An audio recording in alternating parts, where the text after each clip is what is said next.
Assalamualaikum warahmatullahi wabarakatuh. Alhamdulillahirabbil alamin wa bihi nasta'inu ala umuri dunya waddin. Wassalatu wassalamu ala sayyidil mursalin sayyidina Muhammadin wa ala alihi wa ashabihi al-ghurril muhajjalin wa ala tabi'in wa man tabi'ahum bi ihsan ila yaumiddin. Amma ba'du, fa ya ikhwani al-kiram, Asy'allahu wa iyyakum ajma'in. Malam ini setelah saya pikir-pikir, antara dua surat yang saya pilih, yaitu antara surat Yasin dan surat Al-Kahfi, saya memilih surat Al-Kahfi di halaman 544 kitab Taisir Al-Karimir Rahman fi Tafsir Kalamil Mannan, 544 Suratul Kahfi.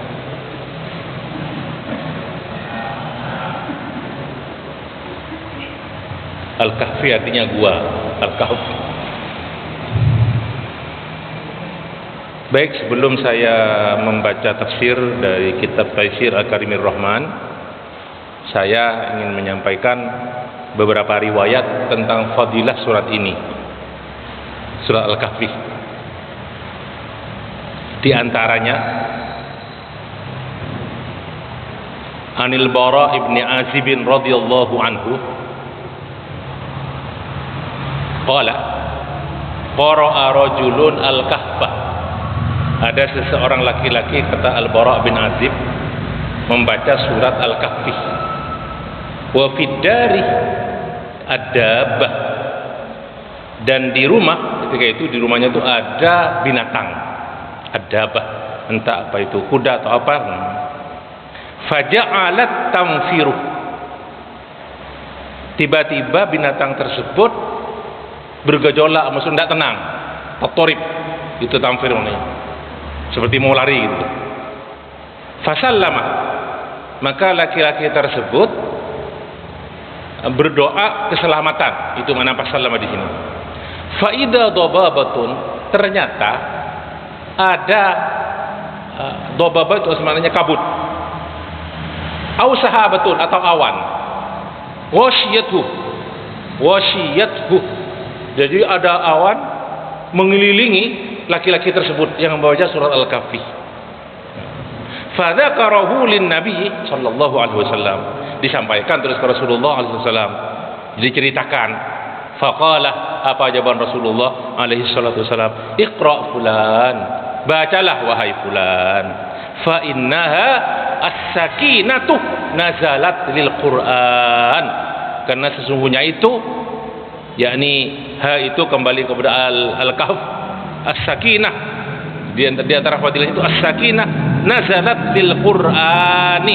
Jadi ada kalau makna sakinah itu ketenangan, tapi di dalam syarahnya disebutkan bahwasanya itu malaikat turun. Nah, malaikat turun. As-sakinah di sini malaikat turun, au tanazzalat lil Qur'an. Jadi ikut malaikat itu menyaksikan bacaan dari surat Al-Kahfi itu. Ini hadis sahih muttafaqun alaihi, rawahul Bukhari wa Muslim. Di sebuah riwayat disebutkan bahwasanya laki-laki yang membaca surat Kahfi tersebut seorang sahabat bernama Usaid ibnul Hudair. Nah, dan itu disebutkan di tafsir Ibnu Katsir di surah Al-Baqarah. Baik, kemudian yang kedua dari Abu Darda radhiyallahu anhu, man hafidha 10 ayatin, barang siapa yang hafal 10 ayat min awwali suratil Kahfi, 10 ayat pertama dari surat Al-Kahfi, usima minad dajjal, maka akan diselamatkan dari dajjal. Wa fi riwayatin min akhir suratil Kahfi, 10 ayat terakhir surat Al-Kahfi. Riwayat Imam Ahmad, Muslim, ini hadis sahih juga, Tirmidzi dan Ibnu Majah serta Abu Dawud. Kemudian di riwayat Tirmidzi juga dari Abu Darda radhiyallahu anhu, man qara'a thalatha ayatin, tapi hadis yang dhaif ini, man qara'a thalatha ayatin min awwalil kahfi qara'a. Nah, tapi diartikan qara'a ini, kalau lama kata-kata qara'a itu menghafal ya. Nah, seperti cerita bahwasanya anak daripada siapa Abu Sulaim, Abu Thalhah, Ummu Sulaim itu setelah anaknya wafat waktu kecil, kemudian dia punya anak lagi, seorang laki-laki bernama Abdullah, itu langsung lahir darinya itu 10 orang qara'u al-Quran. Makna qara'u al-Quran ini hafal Quran. Nah, ini 3 ayat di riwayat Tirmidzi. Musima min fitnatid dajjal, maka dia akan diselamatkan dari cobaan dajjal. Yang keempat, dari Abu Darda juga, man qara'a al-ashr al-awakhir min suratil kahfi musima min fitnatid dajjal. Itu tadi sama dengan riwayat yang pertama nomor 2 saya baca. Itu ada riwayat Imam Muslim, ini juga riwayatkan Imam Muslim. Wa fi riwayatin. Ya, wa fi riwayatin. Nah, itu dari Abu Darda radhiyallahu juga. Nah, ini 10 ayat terakhir dari surat Al-Kahfi. 10 ayat pertama dari surat Al-Kahfi. Kemudian ini ada hadis dari ashabul kutub as-sittah, hanya Imam Ahmad yang meriwayatkan. Nah, dari Mu'ad bin Anas radhiyallahu anhu, Rasulullah bersabda, kata Mu'ad bin Anas alaihi salatu wasalam, man qara'a awwala suratil kahfi wa akhiraha. Dan disebutkan berapa ayatnya, dan disebutkan man qara'a awwala suratil kahfi, barang siapa yang membaca awal surat al-kahfi wa akhiraha, dan akhirnya surat al-kahfi. Nah, mungkin kalau ditakhid diikat dengan 10 tadi itu, 10 ayat pertama, 10 ayat terakhir. Kanat lahu nuran min qadamihi ila ra'si, maka al-kahfi tersebut menjadi cahaya baginya dari kaki sampai kepalanya.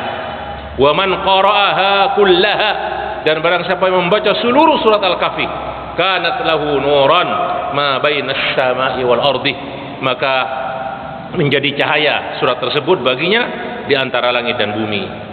Ditafsirkan oleh ahli hadis ini dalam syarahnya, di sini maknanya pahalanya besar, nah, atau dia mendapat cahaya, nah, yang malaikat-malaikat, jadi disertai itu maksudnya diadakan dengan malaikat nuron, malaikat banyak mendoakannya.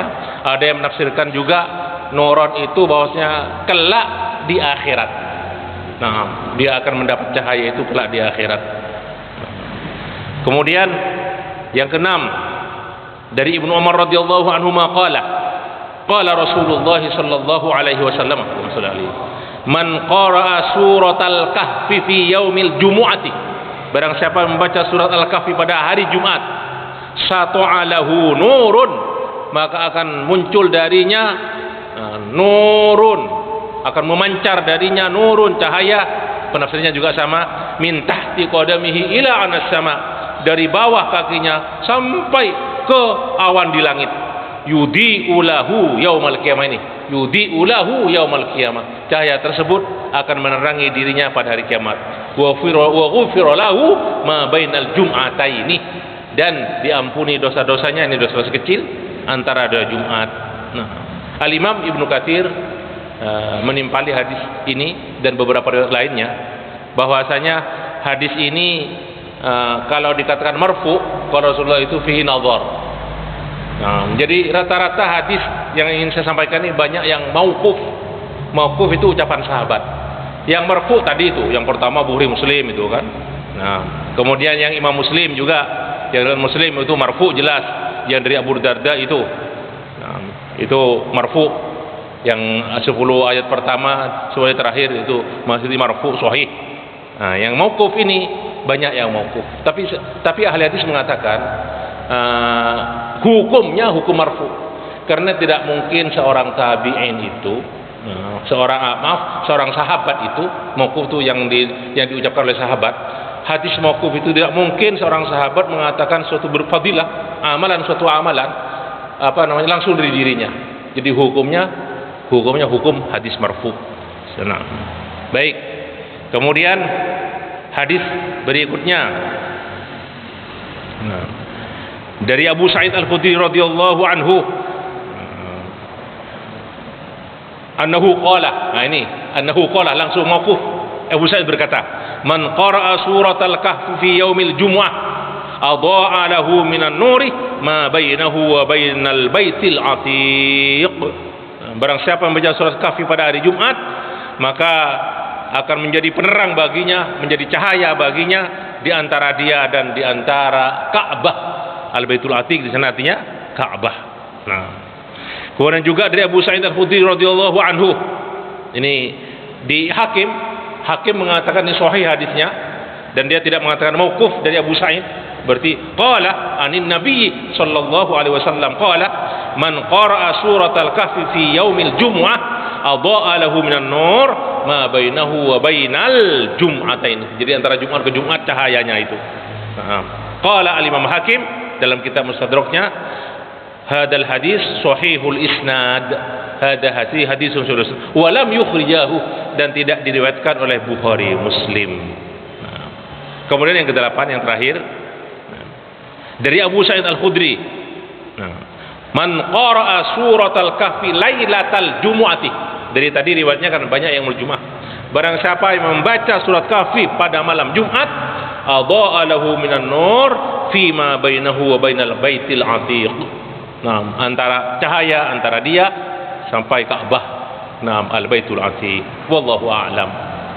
Ikhwani fillah, ada yaumul Jumat, ada lailatul Jumat. Ulama mengatakan untuk membaca surat Kahfi, nah, itu boleh mulai terbenam matahari hari Kamis, jadi malam Jumatnya itu sudah masuk malam Jumat, sampai Jumat sore, Jumat sore sebelum terbenam matahari, sebelum terbenam. Itulah makna penafsiran yaumul Jumat dan lailatul Jumat. Baik, cukup itu saja tentang fadilah dari surat Al-Kahfi dari beberapa hadis. Baik, saya akan membaca tafsirnya. A'udzubillahi minasyaitonir rajim. Bismillahirrahmanirrahim. Alhamdulillahilladzi anzala ala abdihil kitaba wa lam yaj'al lahu 'iwaja. Segala puji milik Allah yang telah menurunkan kepada hambanya, yakni Nabi Muhammad alaihi salatu wassalam, al-kitabah, Al-Quran, walam yaj'al lahu 'iwaja, dan Allah tidak menjadikan Quran tersebut, kitab tersebut ada kebengkokan, iwaj, qayyiman, dalam keadaan lurus, liyundhira ba'san syadidan, agar supaya Allah itu untuk apa? Memberi kabar petakut tentang azab yang pedih, min ladunhu, darinya, wa yubashsyiral mu'minina, dan agar Allah memberi kabar gembira kepada orang-orang mukmin, alladzina ya'maluna sholihati, yang mengerjakan amal-amal soleh, anna lahum ajron hasana, bahwasanya mereka itu yang beramal soleh, orang yang beriman dan beramal soleh itu mendapatkan mempunyai ajron hasana, pahala yang baik. Makithina fihi abada, mereka tetap selalu berada fihi, di dalam pahala tersebut, abadan, selamanya. Wa yundziral ladzina qalu ittakhadallahu walada, dan Allah juga agar supaya memberi kabar petakut kepada orang-orang yang mengatakan, yang berkata, ittakhadallahu walada, Allah mengambil anak, yakni Nabi Isa alaihi salam, atau yang lain-lain, nanti keterangannya ada. Nah, karena Yahud juga ada, orang Nasrani juga ada. Nah, baik, sampai ini ayat nomor 4. Saya baca tafsirnya. Oh, di sini sampai nomor 6. Saya baca dulu tafsirnya. Alhamdulillahi huwa tsana'u alaihi, segala puji kepada Allah dan memuji Allah, maknanya puji bagi Allah, bisifatihi, dengan sifat-sifatnya, allati hiya kulluha sifatu kamalin, di mana semua sifat-sifat Allah itu sifat sempurna, wa bi ni'amihi adh-dhahirati wal batinah, memuji kepada Allah. Jadi ini Allah mengatakan atas dirinya segala puji milik Allah. Wa bi ni'amihi adh-dhahirah, yaitu tentang nikmat-nikmatnya yang nampak, wal batinah, yang batin, ad-diniyati wad dunyawiyah, yang bersifat agama atau keagamaan, wad dunyawiyah, atau dunia.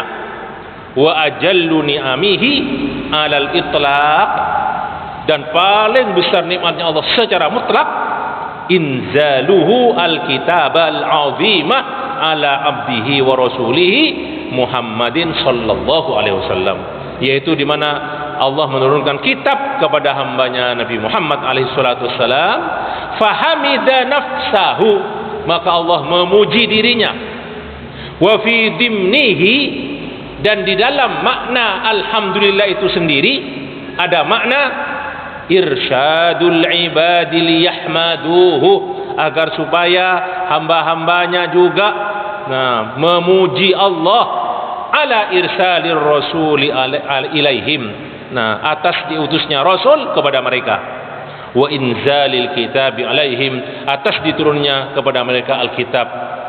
Summa wasafa hadal kitabah, kemudian Allah menyifati dua sifat ini, dua kitab ini Al-Quran, biwasfaini mustamilaini, dengan dua sifat yang mencakup. Pertama, ala annahu al-kamil bin jami'il wujuh. Ini yang pertama apa itu? Jadi mencakup dua sifat yang mencakup dua hal. Yang pertama, wa huma nafyul iwaji anhu, kitab yang diturunkan Allah tidak ada kebengkokan. Yang kedua, wa isbatu annahu qayyimun mustaqimun. Yang kedua, Allah menetapkan bahwasanya Al-Quran itu adalah qayyim, lurus, mustaqim. Fa fil iwaji fanafyul iwaj, tidak adanya kebengkokan menunjukkan yaqtadi annahu laisa fi akhbarihi kadzibun, menunjukkan bahwasanya semua apa yang ada dalam Quran, akhbar yang ada dalam Quran itu tidak dusta. Wala fi awamirihi wa nawahihi dzulmun wala abatun, semua perintah dan larangan yang ada dalam Quran tidak ada kedzaliman dan tidak sia-sia. Itu yang pertama, nafyul iwaj, keterangannya. Wa isbatul istiqamah qayyiman, isbatul, penetapan bahwa Quran itu qayyim, lurus, yaqtadi annahu la yukhbiru wa la ya'muru illa bi ajallil ikhbarat, menunjukkan bahwa Al-Quran itu tidak memberi kabar, berita, dan tidak memerintahkan kecuali dengan kabar-kabar yang agung, bi ajallil ikhbarat, wahiyah, dan apa itu? Al-akhbarul lati tamlu'ul qulubah ma'rifatan wa imanan wa aqlan, yang berita yang memenuhi hati dengan ma'rifat, dengan keimanan, dan dengan pikiran, aqlan.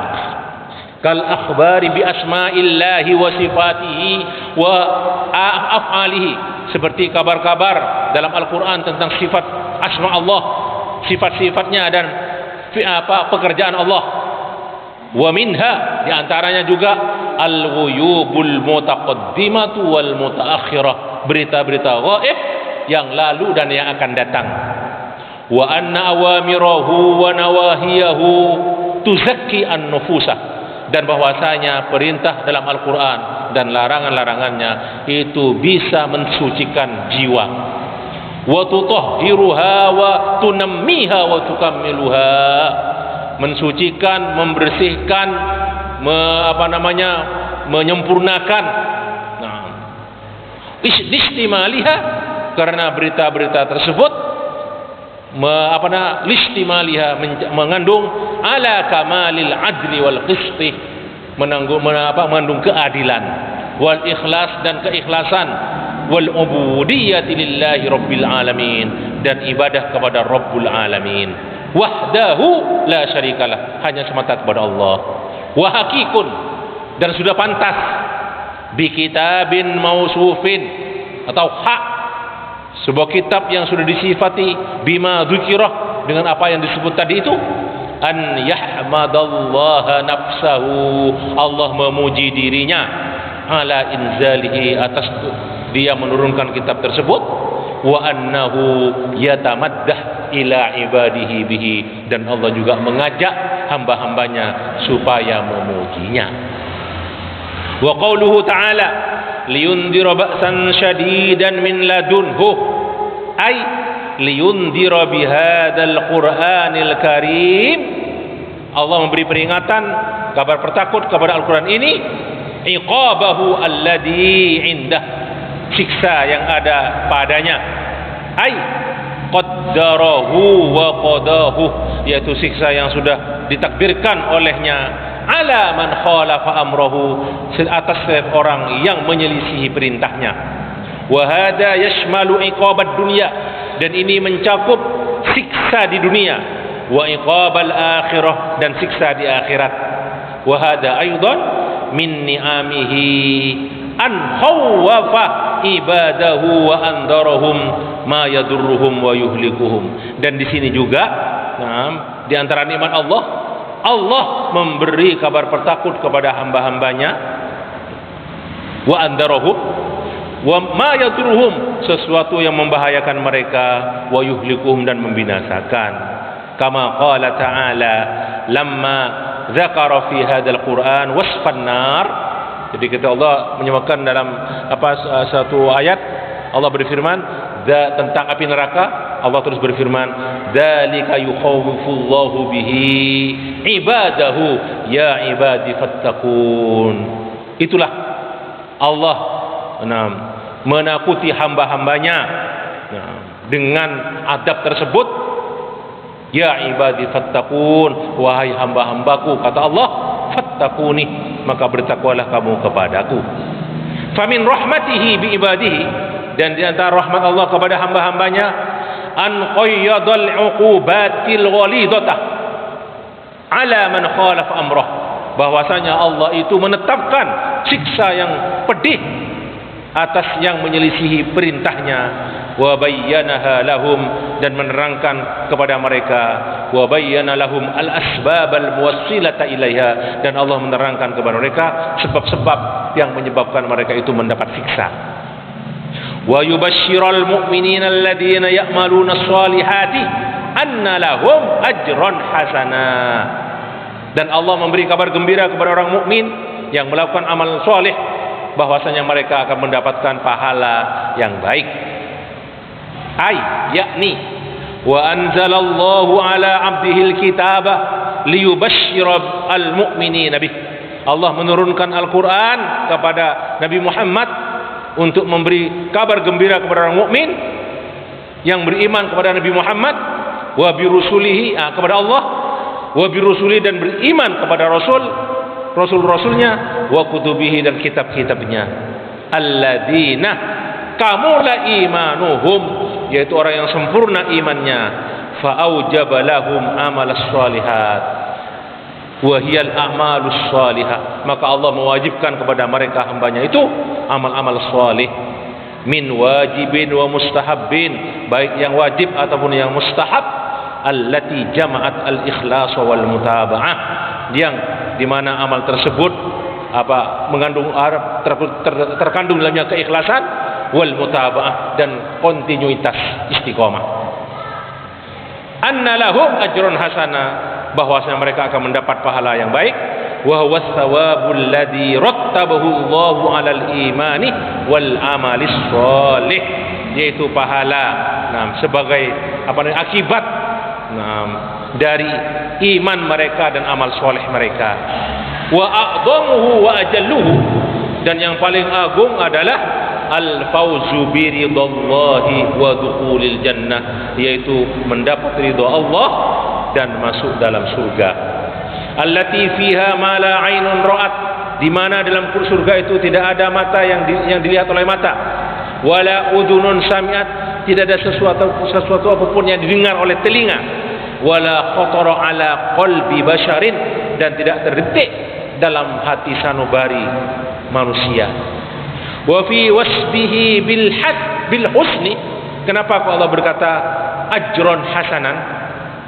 Ajron hasanan, kok masih ditambah kata-kata hasanan? Dalalatun, membuktikan ala annahu la muqaddira fihi, bahwasanya tidak ada yang mengotori pahala tersebut, wala munghisa biwajhin minal wujuh, tidak ada yang mengotori sama sekali. Id law wujida fi syai'un min dalik, sebab kalau masih ada sesuatu yang kotor atau mengotorinya, lam yakun husnuhu tamman, berarti tidak sempurna pahalanya. Wa ma'a dzalik fa hadzal ajrul hasanuh, dan bersama itu pula pahala yang baik itu orang yang didapat orang mukmin makithina fihi abada, terus mereka akan bersama pahala tersebut, la yazulu anhum, tidak lepas dari mereka, tidak hilang dari mereka, wala yazulun anhu, dan juga mereka tidak akan berpisah dari pahala itu. Bal naimuhum fi kulli waqtin mutazayid, tetapi nikmat mereka setiap waktu bertambah. Wa fi dzikri tabsyir, liyubashshir itu, dan dalam penyebutan liyubashshir at-tabsyir ma yaqtadi dzikral a'malil mujibah lil mubashshar bihi, menyebutkan, menunjukkan apa? Amal-amalan yang wajib, al-mujibah lil mubashshar bihi, amalan-amalan yang baik, yang dianjurkan maksudnya, hal-hal yang menggembirakan seseorang ketika dikerjakan. Wa huwa, yaitu anna hadzal qur'ana, bahwasanya Al-Qur'an itu qad istamala ala kulli amalin shalih muwassilin lima yastabshiru bihin nufus wa tafrahu bihil arwah.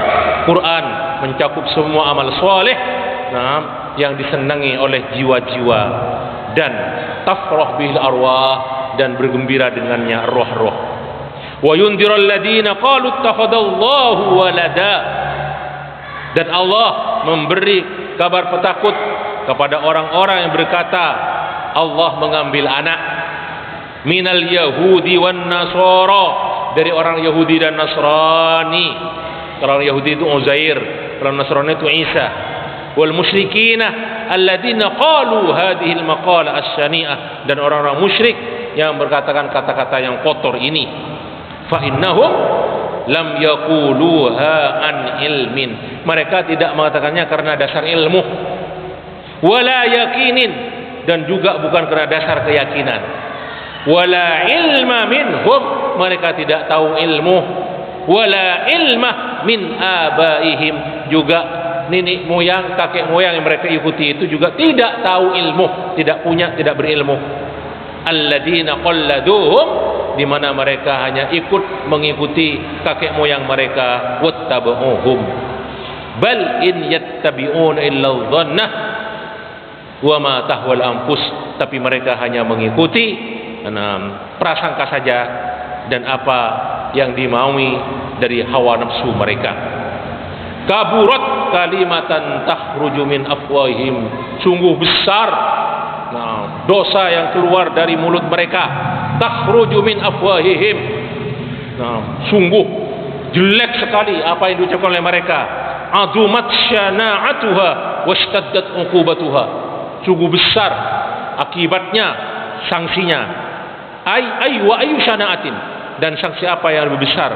A'dham min wasbihi, yang lebih besar daripada menyifati Allah bil ittikhadi lil walad, menyifati Allah bahwasanya Allah itu mengambil anak angkat, alladhi yaqtadi naqsuhu, di mana kalau itu terjadi berarti Allah kurang, berarti tidak kamil. Wa musyarakata ghairihi lahu fi khasa'isir rububiyah, berarti kalau Allah mengambil anak berarti ada orang lain, ada zat lain juga yang berserikat dengannya, baik dalam masalah rububiyah, kekuasaan ar-rububiyah, wal ilahiyah, dalam masalah uluhiyah, dan itu jelas, wal kadzib alaihi, jelas itu dusta kepadanya. Faman adlamu mimman iftara Allahi kadiba, maka barang siapa yang lebih aniaya, lebih zalim daripada orang yang berbuat dusta kepada Allah. Walihada qala huna iyaquluna illa kadiba, mereka itu tidak berkata kecuali dusta belaka, ai kadiban mahdhan ma fihi minas sidqi syai'un, tidak ada kejujuran sama sekali. Wa ta'ammal, sampai di sini dulu. Iyaquluna illa kadiba, dan mereka tidak berkata kecuali kedustaan atau dusta. Insyaallah kita lanjutkan ayat yang berikutnya insyaallah taala. Demikian ikhwani, mari kita akhiri liqa ini dengan kafaratul majlis. Subhanakallah bihamdika asyhadu an la ilaha illa anta astaghfiruka wa atubu ilaik. Wassalamualaikum warahmatullahi wabarakatuh.